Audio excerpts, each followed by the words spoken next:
Welcome everybody to Scott Cooks. Today in our Ninja Foodi 6.5 quart, we are going to cook some beautiful half-inch thick top sirloin steaks, which have been marinating in the refrigerator most of the day in this ginger fig teriyaki sauce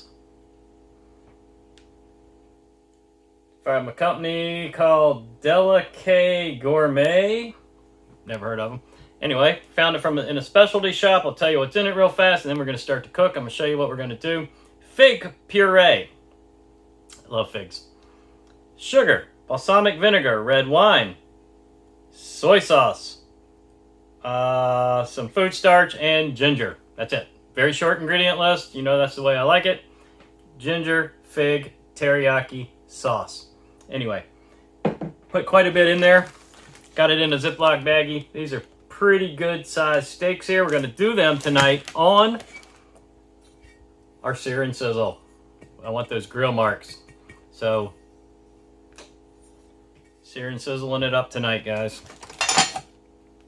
But let's do a little prep first because we're going to get a little potatoes to go with this. I've got 5 small yellow gold potatoes that I'm just going to quarter real quick. That beautiful yellow gold color in there, guys.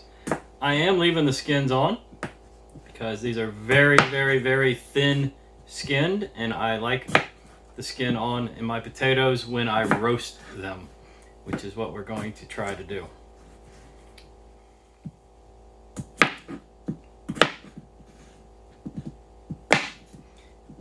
So I'm quartering them. I'm basically going for large bite-sized pieces. If anything looks a little too big to bite into, make them smaller, just like that.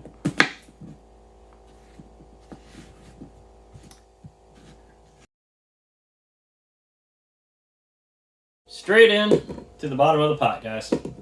Throw them right in. I'm not going to flavor them yet, because first we're going to pressure cook these a little bit and soften them up and get them ready for roasting. So for that, we're going to need a little bit of water. How much water? Depends on how many potatoes you got.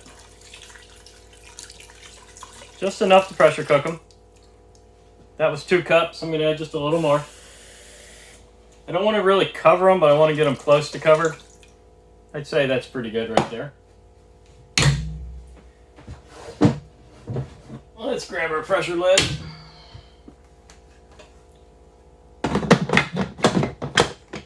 Seat it. And make sure, turn this valve to seal. That's vent, that's seal. We are pressure cooking tonight. Power up. Pressure. Defaults to high. Set the time. I want 5 minutes on pressure, and I want 5 minutes NPR, which stands for natural pressure release, meaning when the 5 minutes is up, don't do anything for 5 more minutes. Just kick back. Go ahead and start it. When she comes to pressure, it'll start counting down from 5. When it hits 0, we're going to set a kitchen timer. Wait 5 more minutes, release the pressure, drain the liquid, and start the roasting. And we're going to do all of this before we put our steaks in, and I'm going to show you why and how. Through this entire process, I've left the steaks out of the refrigerator. I'm trying to get them as close to room temperature as I can. I like to get the meat near room temperature before I cook it. I just think it cooks better and is more tender when you do it that way. So it's still in the Ziploc baggies, still in the marinade, but it's been sitting out on the counter for about 15 minutes now. All right, guys, we got the liquid out, and it's time to roast. All right, for roasting, lid down, power on, bake roast. Let's turn this up, 400 degrees. Let's set a time so we don't walk away, go watch TV, and forget what we're doing. We don't want to burn them up. Let's give them about 8 minutes. And after 8 minutes, we're going to go in there and check them. Now, we don't want these 100% bake roasted yet, because we need to think this process through a little bit. I will be using the sear and sizzle tonight. In order to use the sear and sizzle, I need to preheat it. To preheat it, I have to get it up to around 500 degrees, which means I'll be using broil. So I'll have the sear and sizzle in place, potatoes underneath, broiler on. Now most of that heat's going to get trapped on the sear and sizzle, but some of that heat is going to get down to the potatoes. So I just don't want to burn them up in that phase. Then of course I'm going to cook the steaks. Some of the steak juice and the marinade is going to run down into the potatoes. That's intentional. So kind of have to put the whole thing together in your head and then kind of work backwards, so you don't end up overcooking the potatoes or undercooking the steak or something like that. Let's take a good look at those steaks, guys. Of course, this is uncooked steak. Now, this particular piece has a pretty good piece of fat running through it. I have trimmed these a little bit. I'm going to leave that piece of fat on. It just adds to the flavor. I won't eat it, of course, but it just helps out a little bit. Got a little fat running through there. These are pretty good thickness, so they're going to cook fast. We're going to shoot for medium on these. We are super hot in here. I'm going to take a little Pam. Pure canola oil. This is the only thing I ever spray on my sear and sizzle. Never put anything else on it. I'm working fast. No time to dilly-dally around here. That's why they call it a sear and sizzle right there. You hear it. Get them as good as you can get them. Get that lid right back down. Air crisp. I'm not sure how long I'm going to need. I'll throw it on 20 minutes and get her going. Want to work kind of fast. You don't want anything to cool off on you in there. So we'll go about 10 minutes. And we'll temperature check the steaks. Flip them. See where we're at. See you in 10. There he goes. Let's do a quick check. Now that piece of fat curled up on me right here. So it's a little hotter than it should be. I'm not sure you can see the probe.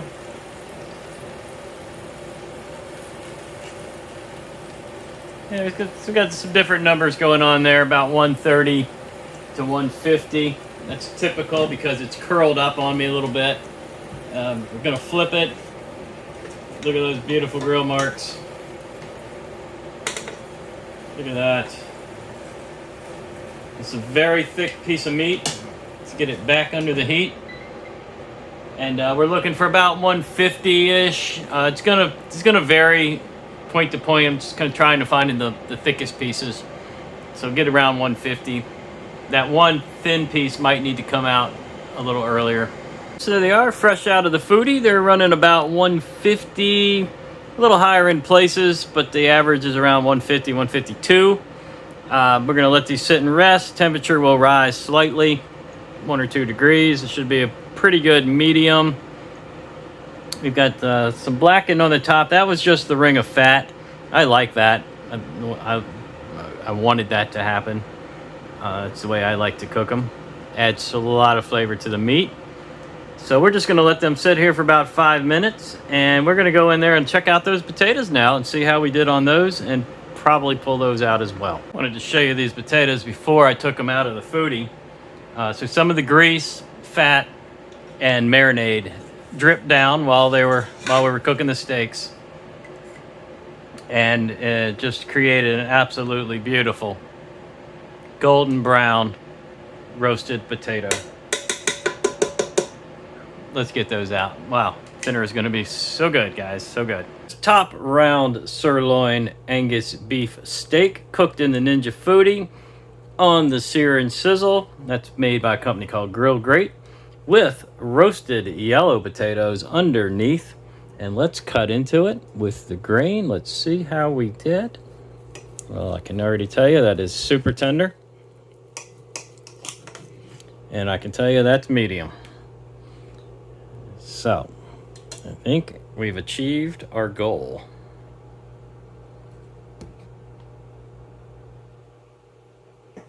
So we've got some nice brown edges near the fat line. Beautiful run of pink through the center. And I don't think you can get much better than that, guys.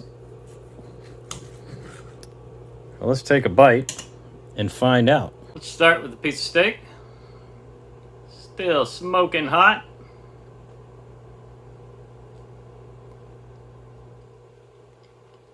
Oh, it's like butter. That marinade is really good. Melts in your mouth. Let's go for a potato. Hopefully it's not too hot.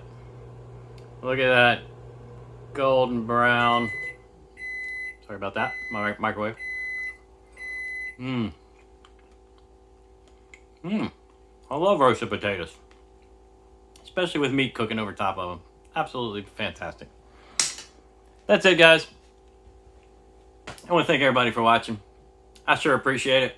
Make sure you hit that like button for me. Leave me some comments. Subscribe to the channel. Don't forget to hit that little gray bell for notifications.